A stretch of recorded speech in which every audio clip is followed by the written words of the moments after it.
السلام علیکم ورحمۃ اللہ وبرکاتہ۔ نحمدہ ونصلی علی رسولہ الکریم، اما بعد۔ محترم سامعین، یہ رمضان کا آخری عشرہ چل رہا ہے جس کی حدیث کے اندر بہت فضیلت ہے۔ حضرت عائشہ فرماتی ہیں کان رسول اللہ صلی اللہ علیہ وسلم یجتہد فی العشر الاواخر ما لا یجتہد فی غیرہ، کہ اللہ کے نبی صلی اللہ علیہ وسلم جتنا زیادہ اہتمام اس آخر عشرے میں کیا کرتے تھے اتنا زیادہ اہتمام کسی اور مہینے میں نہیں کرتے تھے۔ اللہ کے نبی صلی اللہ علیہ وسلم اس آخر عشرے میں بہت زیادہ عبادت کرتے تھے، راتوں رات جاگ کر اپنے گھر والوں کو جگا کر خوب زیادہ عبادتیں کیا کرتے تھے، اور آپ صلی اللہ علیہ وسلم کو جب سے حکم دیا گیا اعتکاف کا اس وقت سے لے کر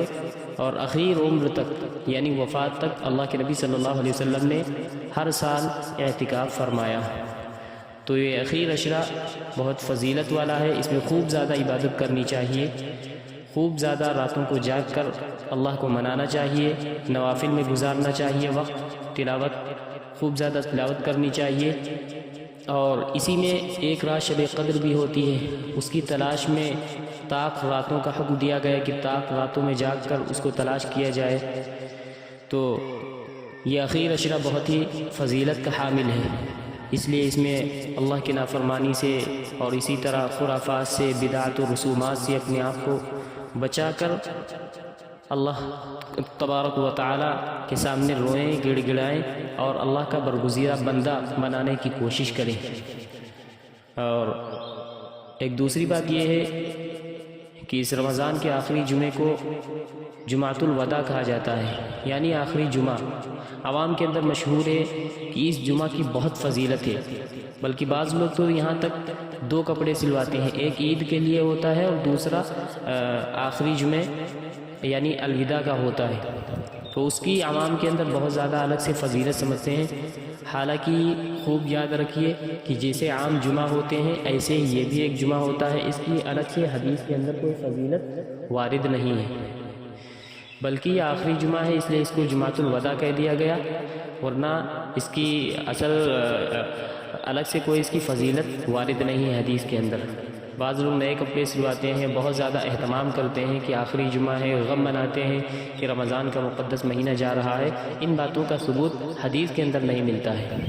اس لیے ان باتوں سے پرہیز کرنا چاہیے۔ جیسے دیگر جمعے گزر چکے ہیں رمضان کے، ایسے یہ بھی ایک جمعہ ہے، ورنہ خالی جمعے کی تو ویسے بھی فضیلت ہے۔ اللہ کے نبی صلی اللہ علیہ وسلم کا ارشاد ہے کہ جمعہ کا دن تمام دنوں کا سردار ہے، تو اس لحاظ سے تو اس کی بھی فضیلت ہے۔ جیسے رمضان کے دیگر جمعے گزرے ہیں ایسے یہ بھی ایک جمعہ ہے، تو جتنی ان جمعوں کی فضیلت تھی اتنی ہے اس جمعے کی بھی فضیلت ہے، اس کی الگ سے کوئی فضیلت وارد نہیں ہے۔ اسی طریقے سے ایک بدعت اس میں یہ پائی جاتی ہے کہ اس جمعے کو، اس میں ایک بدعت یہ بھی پائی جاتی ہے کہ اس جمعے کو